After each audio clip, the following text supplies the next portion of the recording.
여러분, 추석으로 이어지는 주일이어서 다른 주일과 같은 주일이면서도 또 조금 다른 느낌을 주는 그런 주일입니다.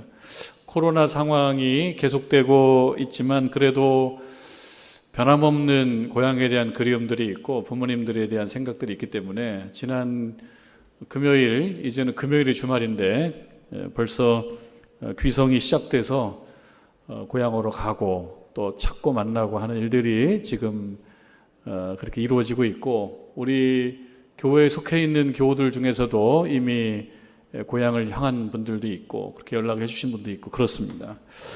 잘하는 일이라 생각합니다. 오늘 본문의 요셉이 병환 중에 아버지를 찾아뵙고 있는데요, 이 또한 매우 뜻깊고 그리고 그 아들이 아버지를 섬기는 모습이기 때문에 아름답다 아니할 수가 없습니다. 저 개인적으로도 생각을 해보는데요, 2021년도 추석이 조금 특별한 것은 사실입니다. 왜냐하면 우리 교우들을 잘 아시겠습니다만 제 부친께서 금년에 하나님 부르심을 받았기 때문에 이제 부친이 계시지 않는 추석으로서는 처음이라 하는 생각을 말씀을 준비하면서 불현듯 이렇게 하게 되었습니다. 조금 특별한 느낌을 갖게 됩니다. 이런저런 마음으로 또 힘들다 해서 육신의 아버지를 충분히 진지하게 추모할 정신없이 이렇게 여름을 보내왔기 때문에 아버지를 생각할 때 좀 죄송한 마음도 있는 것이 사실이고 제 마음도 또 찡한 마음이 있습니다. 모친께서 혼자 계시기 때문에 잠시라도 찾아뵙는 것이 도리겠다는 마음을 갖고 있는 중입니다. 여러분, 그렇죠? 누구나 당연하게 2021년도 가을을 맞이할 수 있을 것 같고 또 그럴 거라고 생각하고 또 추석도 그렇지 않나 이렇게 생각하지만 사실 당연한 권리는 없고요, 당연한 가을도 아니고 당연한 추석도 아닌 것입니다. 그래서 여기까지 여러분들과 저를 인도해 주신 그 하나님께 감사한 마음을 갖고 이 가을과 추석을 보내는 것이 마땅한 일이다, 이런 생각을 해보게 됩니다. 하나님 앞에 여기까지 인도해 주셔서 감사합니다, 이런 마음으로 감사하는 마음을 고백하는 여러분들 되시기를 바라고, 그리고 이 한 주도 그런 마음으로 보내실 수 있기를 바랍니다. 오늘 본문의 말씀, 추석은 아니죠. 본문의 추석은 아니지만 요셉, 아들 요셉이 아버지 야곱을 급히 찾아뵙고 있습니다. 48장 1절 말씀을 볼까요? 이 일 후에, 이 일은 우리 지난주에 말씀을 나눴습니다만 아버지 야곱이 아들 요셉에게 유언하는 일이 있었습니다. 47장 30절 보면 내가 조상들과 함께 눕거든 너는 나를 애굽에서 메어다가 조상의 묘지에 장사하라. 일종의 유언이죠. 내가 이 땅에서 세상을 떠나게 되면 나를 여기서 마무리 짓지 말고 내 고향 땅, 달리 얘기하면 약속의 땅에 나를 데려다 다오, 이렇게 이야기했던 그 일, 그런 일이 있었던 후에 정말 야곱은 병환이 좀 깊어졌던 것 같습니다. 세월의 무게를 감당하기가 어려웠던 것은 야곱에게만 해당되는 것은 아닐 것이지만 야곱은 지금 그 일을 경험하고 있습니다. 세월의 무게가 너무 무겁습니다.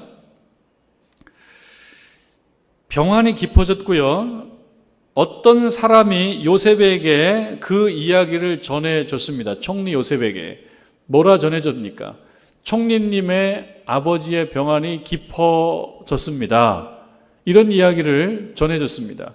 아들 요셉이 이 이야기를 듣고 이 말씀에 의하면 곧 두 아들 므낫세와 에브라임과 함께 이르니, 지금 우리 얘기하면은 이제 아들 둘을 차에 태우고 급히 차를 몰아서 아버지 계신 곳으로 간 거죠. 이것만 놓고 보면, 이 부분만 놓고 보면 요셉이 자세가 좀 됐다, 그런 생각도 좀 해보게 되죠. 다른 면모들은 우리가 충분히 다 잘 알 수 없지만 이 부분을 보게 되면 자세가 됐네, 이런 생각도 해보게 됩니다.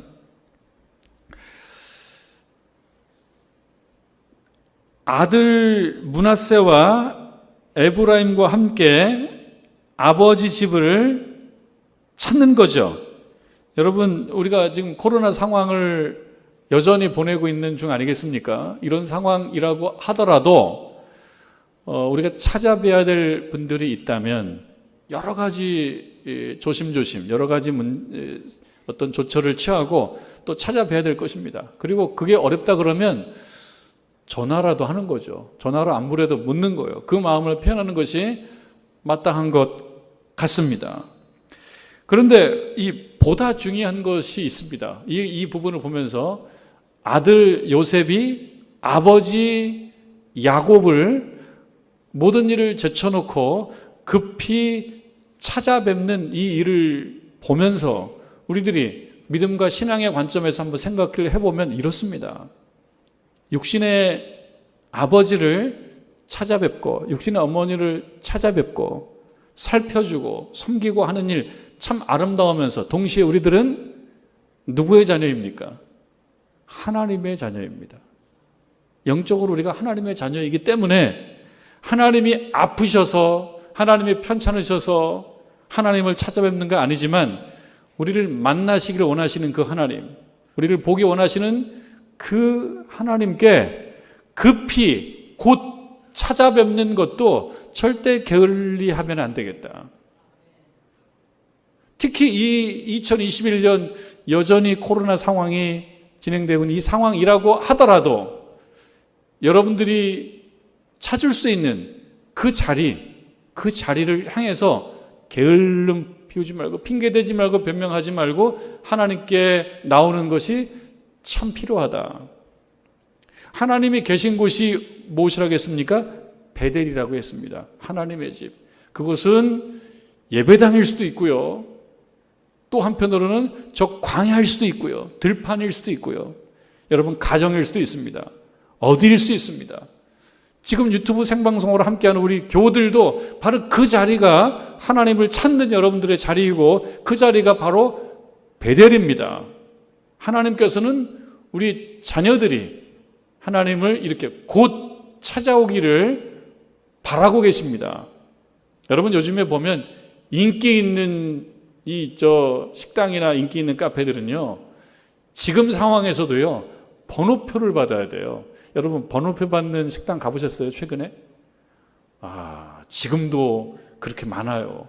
번호표를 받고 거기서 기다려서 식사를 하는 집들도 있더라고요, 인기 있는 집은. 여러분, 하나님의 집이 그 집보다 인기가 없겠습니까? 더 인기가 있는 거예요. 여러분, 하나님 집을 찾아 나오실 때 번호표 받아서라도 꼭 나오셔서 하나님 만나 뵙는 여러분 되시기를 주님의 이름으로 축원합니다. 여러분, 요셉과 두 아들이 아버지, 할아버지를 급히 찾아왔습니다.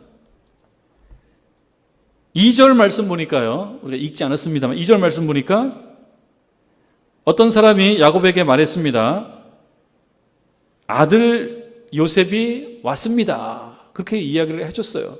그 이야기를 듣고 야곱이, 이 말씀에는 이스라엘로 되어 있습니다만 야곱이 힘을 내어 침상에 앉았다. 그러니까 우리 침상에 앉는 거 꼭 힘을 내야 되는 거 아니잖아요. 우리 침상에 그냥 편하게 앉을 수 있잖아요. 그런데 이 야곱은 지금 있는 힘을 다 해야지만이 침상에 앉을 수가 있어요. 왜? 힘들어요.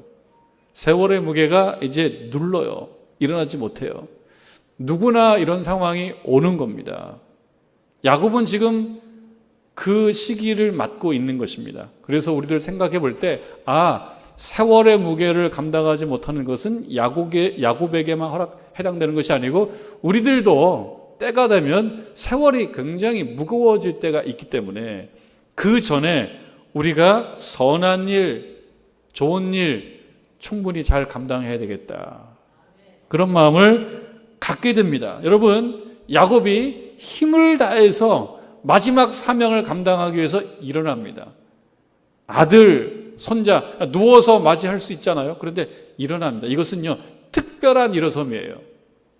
특별한 거예요. 이 성경에 이렇게 기록된 거. 힘을 내어서 침상에 앉았다라고 하는 이 행위는요, 평범한 일이 아닙니다. 좀 특별한 일이기 때문에 이렇게 기록하는 겁니다. 왜 특별하냐? 그 다음 말씀 보면 알게 되는데, 사실은 야곱의 입장에서 마지막에 꼭 해야 될 일이 있다는 거예요. 그렇기 때문에 앉는 겁니다. 아들 요셉과 손자 2명을 대면하고 앉아서 무엇인가를 이야기합니다. 이 이야기는 평범한 얘기가 아닙니다. 매우 진지하고 중요한 이야기입니다. 어떤 얘기를 꺼내냐면 48장 3절에 보니까 요셉에게 이르되 이전에 가나안 땅 루스에서, 가나안 땅 루스는 어디예요, 여러분? 생각나세요? 예, 베델이거든요. 근데 이때가 언제예요? 야곱이 그 장자권이 뭐라고, 그 장자권을 거머쥐기 위해서 에서에게 꼼수를 쓴 거 아닙니까? 꼼수를 쓴 것까지는 좋았는데 그 이후에 생명의 위협을 느껴서 에서로부터 오는 그러한 적대적인 감정을 감당 못하고 피신한 거 아닙니까? 외삼촌 라반의 집으로 일단은 피신해야 되겠다라고 해서 피신하는 중에 있는 그 어떤 장소, 그러니까 여기는 들판이에요, 들판. 숙박업소도 아니에요. 어느 곳에서 그냥 지쳐서 쓰러져서 돌을 베개 삼아 누웠던 그곳이 루스입니다. 우리에게는 베델로 알려져 있는 그곳입니다. 그 옛날 일을 기억하는 거예요. 그러니까 이 일이 중요했던 거예요, 야곱에게는. 인생 살면서 다 기억할 수는 없습니다. 이런 일 저런 일 잊어버려요. 그런데 이 일을 특별히 기억하는 것은요, 중요한 일이고요. 기억해서 아들 요셉과 손자의 이야기를 하고 있다는 것은 이 사건 속에 뭔가 중요한 것이 담겨져 있기 때문입니다. 그게 뭔가요?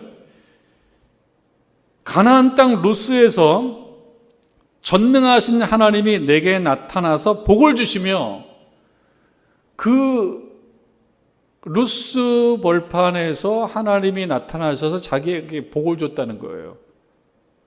그 복이 내게 있다면 그건 누가 준 겁니까? 하나님이 주었다라는 것을 이야기하는 거죠. 야곱이 복된 인생을 살았다? 자기 인생 속에 복이 있었다라고 한다 그러면 그건 어디에서 비롯된 것이냐? 자신의 열심, 자신의 노력, 자신의 능력, 자신에게 주어진 알지 못한 어떤 운, 이런 게 아니고 어디로부터 비롯됐다라고 생각하는 것이며 인정하는 것이냐면 하나님으로부터 비롯된 것이다라고 하는 것을 인정하는 거예요. 이 이야기를 요셉과 그 2 아들에게 해주고 있는 거예요. 하나님께서 나에게 복을 주시면서 내게 이르시되 내가 너로 생육하고 번성하게 하여 내게서 많은 백성이 나게 하고 내가 이 땅을 내 후손에게 주겠다, 이렇게 말씀하셨던 그 하나님의 무엇? 약속, 언약, 그것을 지금 꺼내는 겁니다. 자신의 노력이 아니에요. 자신의 능력이 아니에요. 하나님께서 주신 복 때문에 내가 여기까지 왔다. 뭘 보면 알 수 있습니까? 11절 말씀, 우리가 읽은 말씀이에요. 11절 말씀, 요셉에게 이르되, 이야기를 계속 하는 중에 이런 말도 하고 있습니다. 요셉에게 이르되 내가 내 얼굴을 보리라고 생각하지 못했다. 야곱이 합리적으로, 현실적으로 판단했을 때 요셉을 만나지 못해요. 그렇게 계산했던 거예요. 내 능력으로는 안 되는 거예요. 지금 요셉과 그 2 아들, 손자를 보고 있는 이 일, 내 실력으로는 안 되는 거예요. 야곱이 어떤 사람입니까? 어떻게든 정말 잘 살아보려고 모든 꾀를 다 썼던 사람 아니에요. 속이기도 하고 속기도 하고 재산을 불리기도 하고 갈등도 있고 이런 여러 가지 과정을 거쳐온 사람이 바로 야곱 아닙니까? 그러면서 깨달은 것은 무엇이냐? 오늘날 내가 여기까지 온 것, 내가 너를 만난 것, 네 옆에 있는 내 아들과 같은 너의 두 아들을 내가 지금 보고 있는 것, 이거 무엇 때문이라고요? 예전에 루스 벌판에서 하나님께서 나에게 주신 그 약속의 말씀, 하나님이 주신 그 복, 그것으로부터 비롯된 것이지 내 능력과 내 실력이 아니다. 그 이야기를 지금 요셉에게 강조해서 하고 있습니다. 왜 이야기를 꺼냈겠어요? 하나님께서 복을 주셔야 살 수 있다. 이거를 꺼내는 거예요. 이걸 누구에게? 요셉에게, 그리고 요셉의 두 아들에게. 그리고 사실 이 요셉의 두 아들을 야곱이 자기 아들 삼기를 원하잖아요. 요셉의 두 아들 에브라임과 므낫세, 사실은 므낫세가 장자입니다. 므낫세와 에브라임, 누구의 아들입니까? 요셉의 아들이거든요. 근데 여러분, 지파 중에 요셉 지파가 없어요. 어떤 지파가 있습니까? 에브라임 지파, 므낫세 지파. 그래서 이 요셉의 두 아들은 야곱의 두 아들처럼 돼요. 지금 요셉의 두 아들은 야곱이 생각할 땐 나의 두 아들이에요. 내가 혼자 떨어져서 이렇게 살아가는 동안 하나님께 주신 그 두 아들은 내 아들과도 같다.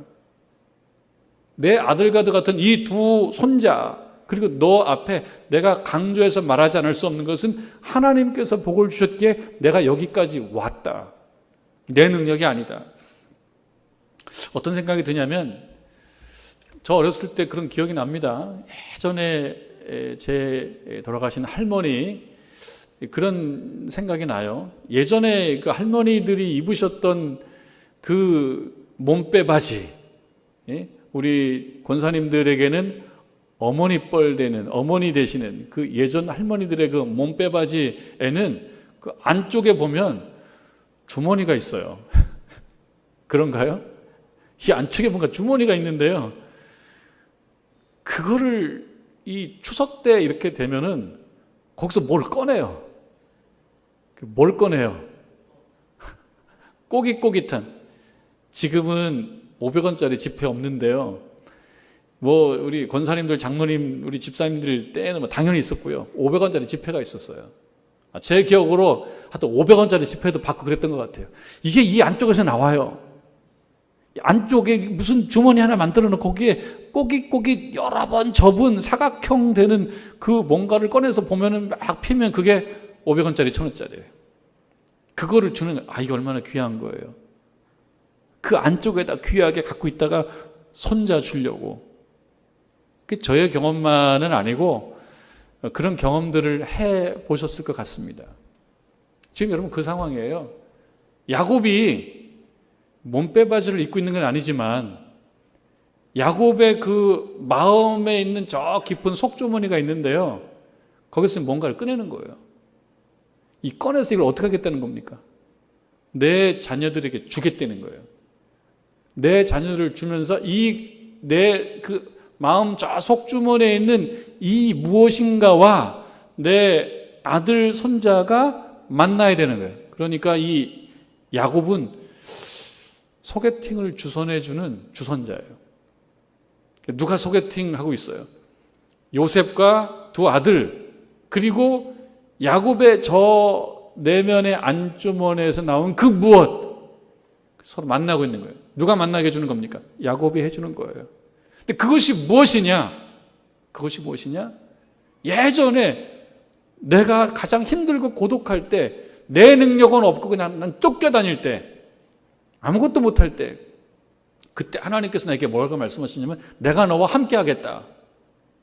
내가 너를 책임지겠다. 내가 너로 생육하고 번성하게 해주겠다. 라고 하셨던 하나님의 약속의 말씀. 야곱이 인생 말미에 생각합니다. 그리고 뭔가를 꺼냅니다. 그거는 처세술도 아니에요. 여러분, 야곱이 얼마나 처세에 능합니까? 야곱이 처세에 능한 사람이에요. 처세로 뭔가 성공해 보고자 했던 사람이에요. 근데 처세도 아니고 살아오면서 자기가 느낀 어떤 철학도 아니고 가장 마지막에 있는 힘을 다해서 침상에서 일어나 아들 손자를 보면서 전해주고자 하는 그 500원짜리는 뭐냐면 하나님의 약속의 말씀이었다.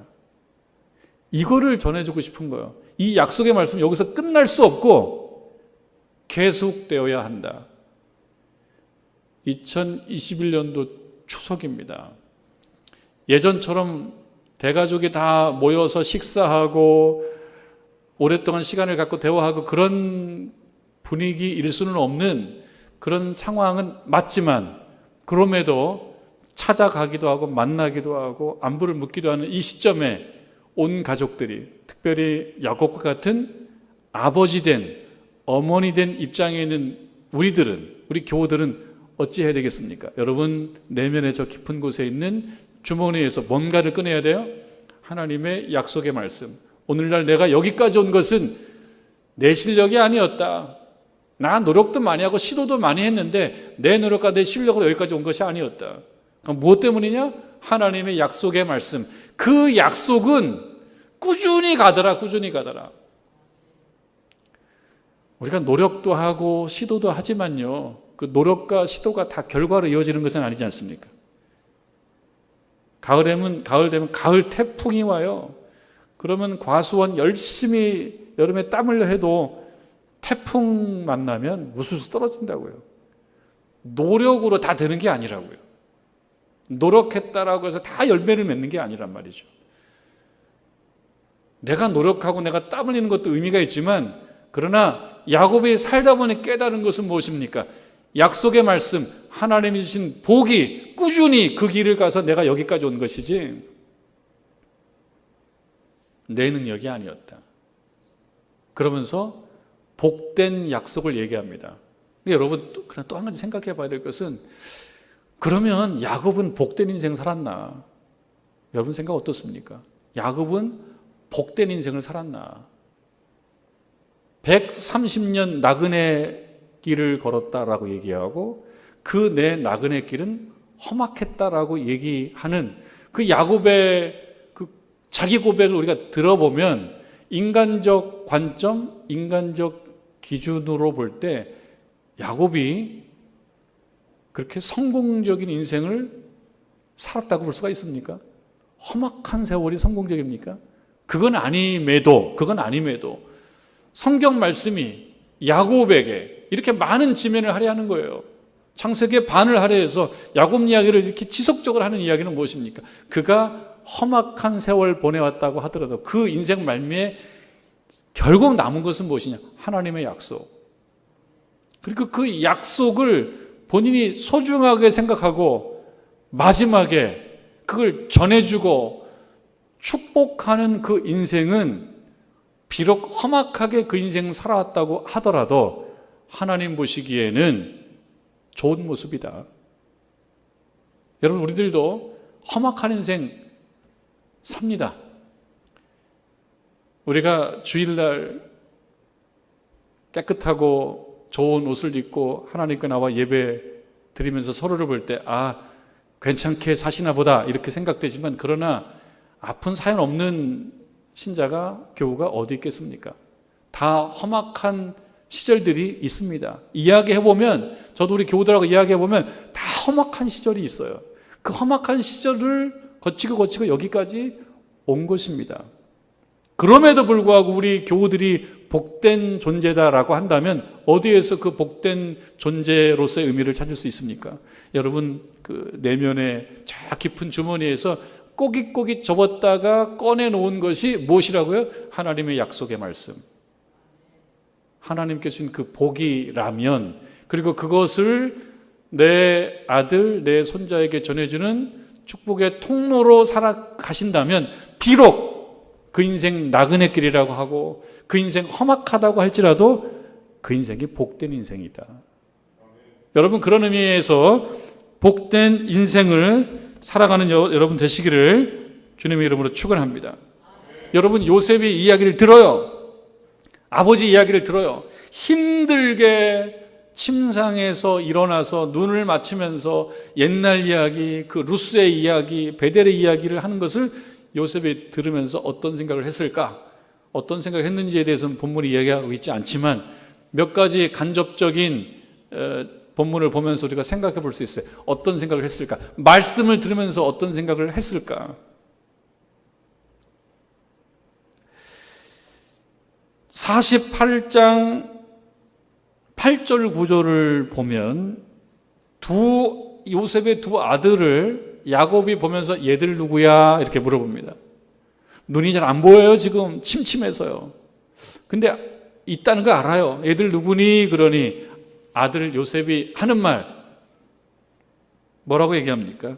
요셉이 그의 아버지에게 아뢰되 이는 하나님이 여기서, 여기는 어딥니까? 애굽에서, 이방 땅에서, 외로운 땅에서, 나에게 있어서는 참 생경한 땅에서, 고단한 땅에서 하나님께서 여기서 내게 주신 아들들이니이다. 이렇게 얘기하는 걸 보면 아버지 야곱하고 호흡이 맞아요. 아버지 야곱도 루스에서 하나님께서 복을 주셔서 그 복을 받았습니다. 요셉이 아버지에게 얘기합니다. 이 고독한 땅에서 하나님이 나에게 주신 복입니다. 그렇게 보면 야곱이 하는 말에 대해서 요셉이 아주 적절하게 대응하고 대답하고 있는 모습을 보게 됩니다. 여러분 잘 아시다시피 45장 5절 이후에 야곱이 그 형들을 만나서 아주 자기를 보고 미안해하고 죄스러워하는 그 형들을 향해서 위로하면서 얘기하는 그 말들 있잖아요. 형들이 나를 이곳에 팔았다고 해서 근심하지 마소서, 한탄하지 마소서, 하나님이 생명을 구원하시려고 나를 당신들보다 먼저 보내셨습니다. 나 여기 총리돼서 누가 볼 때 참 이거 뭐 성공한 것처럼 보이고 뭐 잘난 것처럼 보이는데 내가 한 것이 아니고 누가 한 거라고요? 하나님께서 하신 것이라고요. 성공도 참 중요합니다. 우리 인생 삶에서 성공하는 거 얼마나 소망합니까? 그러나 성공보다 중요한 것은 그 성공을 해석하고 이해하는 마음이에요. 고난도 중요하고 아픔도 중요하고 때때로 살면서 경험하는 예상치 못한 참 힘든 시절도 우리에게는 뭐 중요한 사실들이고 성공이든 실패든 그 자체도 중요하지만 야곱이 그리하듯이 요셉이 그리하듯이 이걸 신앙적으로 믿음으로 이해하고 해석하는 것, 그것이 중요하다. 어렵고 고단하다라고 얘기한다 그러면 하나님께서 나를 훈련시키기 위해서 미리 애굽으로 보내셨구나 이렇게 생각하는 것, 이게 믿음의 해석이죠. 종살이하고 감옥 가고 이거 하나님께서 우리 가족들을 위해서 나를 미리 가서 일하게 만드신 것, 이렇게 이해하고 있는 거고요. 지금 이곳에서 두 아들을 얻었어요. 하나님께서 이곳에서 나에게 위로하시기 위해서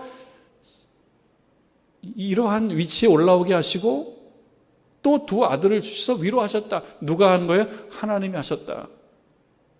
이렇게 생각하고 있는 것 보면 야곱과 요셉이 호흡을 잘 맞추고 있습니다.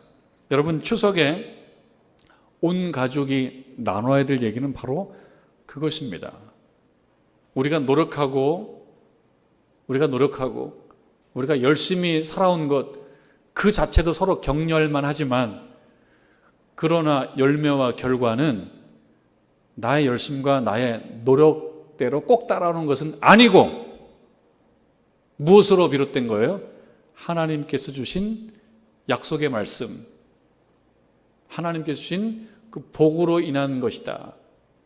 그러니 오늘 나의 나됨은, 여기까지 온 것은 내 능력과 내 실력이 아니고 하나님께서 나를 이끌어 주신 것이다 라고 하는 것을 서로 나누는 것, 이것이 2021년도 9월 우리 민족의 명절의 서로 나눠야 될 아주 중요한 이야기다라고 하는 것입니다. 야곱이 정말 인생 말미에 가장 중요하게 마무리해야 될 것은 바로 그 약속의 말씀, 하나님의 약속의 말씀을 전해주는 것이요, 그리고 인생의 복이 하나님으로부터 비롯된다라는 것을 알고 사랑하는 아들과 같은 손자의 머리에 손을 얹고 축복하는 것이라고 생각했습니다. 우리도 그게 필요하죠. 왜? 복은 내 노력으로 비롯되는 것이 아니라는 것이에요. 하나님께서 주셔야 된다는 것입니다. 그래서 축복이 필요한 거예요. 그래서 축복기도가 의미가 있는 거예요. 하나님께서 주셔야 된다라고 하는 것, 여기까지 사는 것, 건강하게 사는 것, 문제없이 사는 것, 이것은 나의 노력 필요하지만 그러나 하나님께서 주셔야 된다라고 하는 것, 그래서 축복이 필요한 겁니다. 마지막 사명이에요. 야곱의 마지막 사명 뭡니까? 축복의 사명. 축복은 뭡니까? 내가 복을 주는 게 아니에요. 복을 비는 거예요. 축복은 복을 비는 거예요. 내가 복을 빌었다 그래서 복이 이루어지는 거 아닙니다. 덕담은 덕담의 의미가 있는 거죠. 내가 덕담을 했다라고 해서 내 말 속에 담겨진 그 덕이 실현되는 것은 아니에요. 덕담은 덕담의 의미가 있는 거예요. 축복 속에 담겨져 있는 그 복을 비는 마음, 그것은 그 나름대로 의미가 있지만 그렇다고 해서 복이 주어지는 게 아닙니다. 복을 주시는 능력자, 실제로 복을 주시는 분께서 복을 주셔야 되는 겁니다. 축복은 우리가 하지만 실제로 복을 주는 것은 하나님께서 하시는 겁니다. 그러니 그 마음을 담고 그것을 믿고 축복하는 거예요. 그러니까 야곱에게 지금 무엇이 있습니까? 믿음이 있는 거죠. 축복한다는 것은, 손자에게 손을 얹고 축복한다는 것은 비록 그 인생 나그네 길 살아왔고 험악하게 살아왔지만 그 마음에 아직까지 뭐가 있다는 거예요? 믿음이 있다는 거예요. 믿음이 없이 어떻게 축복합니까? 축복이라고 하는 것은 하나님께서 복을 주십시오라고 비는 건데 믿음 없이 어떻게 축복해요? 그러니 야곱의 인생 속에 마지막으로 남아있는 건 믿음이에요. 그런 의미에서 우리가 야곱을 친근하게 느끼는 겁니다. 요셉이 두 아들 므낫세와 에브라임과 므낫세를 야곱이 축복할 수 있는 자리에 서게 합니다. 누가 장남이에요? 므낫세가 장남이에요. 에브라임이 차남이에요. 근데 우리들도 여러분, 에브라임이 더 유명해요? 므낫세가 더 유명해요? 에브라임이 더 유명해요. 에브라임은 이 북왕국 이스라엘 얘기할 때 에브라임 대명사예요. 마치 북왕국 전체를 얘기할 때 에브라임으로 이렇게 얘기할 때가 있거든요. 에브라임 유명해요. 그런데 에브라임은 차남이에요. 그렇다고 해서 므낫세가 못났다는 건 아니에요. 근데 차남과 장남은 구별이 됩니다. 그래서 요셉이 아버지 야곱이 오른손으로는 므낫세, 왼손으로는 에브라임에 축복할 수 있도록 그렇게 서게 했어요. 그런데 여러분 14절 이스라엘이 오른손을 펴서 차남 에브라임의 머리에 얹고, 오른손을 펴서 에브라임의 머리에 얹고 왼손을 펴서 므낫세의 머리에 얹으니 므낫세는 장자라도 팔을 엇바꾸어 얹었더라. 이 팔을 엇바꿔 어떻게 한 거예요? 이렇게 한 것 같아요. 이렇게 이쪽에 해야 되는데 이쪽에 안 하고 이쪽에 했단 말이에요. 우리가 읽지 않았습니다만 48장 17절에 한번 보세요. 17절을 보니까요, 요셉이 그의 아버지가 오른손을 에브라임의 머리에 얹은 것을 보고 기뻐하지 아니했다. 기뻐하지 않았다는 건 뭡니까? 못마땅하게 생각한 거예요. 이 효자 요셉이 아버지가 중요한 일이거든요. 축복하는 거기 때문에요. 오른손으로 장자, 왼손으로 장남차 이렇게 하는 거예요. 아버지 이렇게 하면 안 되고요. 이렇게 했는데 이렇게 한 거예요, 지금. 그런데요, 아버지 야곱이 19절 18절 끝에 얹으소서라고 요셉이 아버지에게, 아버지 이렇게 하면 안 되고요, 이건 아니고요, 얘가 장남이고요, 얘가 차남이기 때문에 이렇게 팔 이렇게 아버지 이렇게 하면 안 되고 이렇게 해야 됩니다. 이렇게 아버지 하셔요. 이렇게 이야기하니까 아버지 야곱이 뭐라고 얘기하냐면 그의 아버지가 허락하지 아니하며 고집해요. 야곱이 싫어. 허락하지 않았다. 허락하지 않았어요. 그렇게 하지 않았어요. 왜 그랬습니까? 연세가 많으셔서? 연세가 많아요. 147세. 이제 인생 말미기 때문에 눈도 잘 안 보이시고, 우리 아버지가 이제 조금 정신이 오락가락 하시나 보다. 어쩔 수 없네. 정신이 오락가락 하셔서 그 얘기는 없어요. 야곱이 지금 정신이 오락가락 한다는 말은 없어요. 근데 그렇게 했어요. 근데 요셉이 볼 때는 그렇게 보여요. 아버지가 뭔가 좀 판단력이 흐려지신 거야. 아니면 뭐 때문인 거야. 그래서 아버지 그렇게 하면 안 돼. 이렇게 안 되고요. 이렇게 하셔야 되고요. 근데 아버지가 싫다고. 그러면서 하는 말 19절 허락하지 아니하면 이르되 나도 안다 내 아들아. 나도 안다. 반복하네요. 나도 안다 내 아들아. 나도 안다. 이 얘기는 뭡니까? 안다라고 이야기하는데 모르는 거예요? 아니요. 성경은 그렇게 해석하라고 이렇게 말하지 않아요. 그냥 아는 거예요. 야곱도 알아요. 근데 왜 그랬어요? 야곱은 왜 오른손으로 차남, 왼손으로 장남, 왜 그렇게 축복했어요? 지금 관심이 많습니다. 신학자들도. 왜 그랬지? 유추를 해보는 거예요. 야곱이 차남이기 때문에, 야곱이 장자권에 대한 한이 있기 때문에, 이 둘째 아들도 얼마나 한이 있겠나. 그래서 아마 그랬을 것이다. 그런 근거가 없어요. 그런데 그럴듯한데 근거가 없어요. 또는 야곱이 이제 하나님 부르심 받을 때가 됐는데 조금 생각의 판단력이 좀 흐려졌을 것 같다. 그것도 개연성은 있어요. 개연성은 있지만 성경 본문에 야곱의 정신이 흐려졌다고 어디 얘기합니까? 그렇게 앞서가서 판단할 일도 아니에요. 그냥 있는 그대로. 있는 그대로는 뭡니까? 야곱이 보통은 오른손으로 장남에게 축복하는 거 맞다는 거 알고 있지만 그렇게 하지 않았다라는 것만 나오지 어떤 이유로 그렇게 했다는 말씀은 없어요.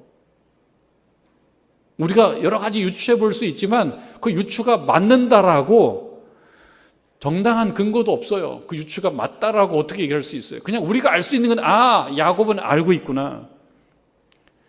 보통 오른손으로 장남에게 축복하지만 근데 지금은 차남에게 하고 있는 거를 야곱이 알고 있다. 다른 우리가 유추할 수 있는 건 없습니다. 이걸 뭐라고 합니까? 알면서도 한 것은 야곱이 차남에게 먼저 오른손으로 축복해야 되겠다라고 하는 어떤 동기가 내면에 있었을 거라고 하는 것까지만 우리가 알 수 있어요. 본인이 알면서도 했으니까, 의도적으로 했으니까. 그러면 믿음의 야곱이 이 모든 일들을, 이 중요한 일을 해나가는 과정 속에서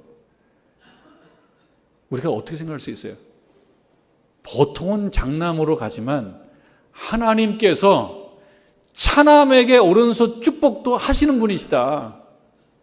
사람은 알 수 없어요. 근데 하나님의 방법은요, 그리 해오고 있는 거예요.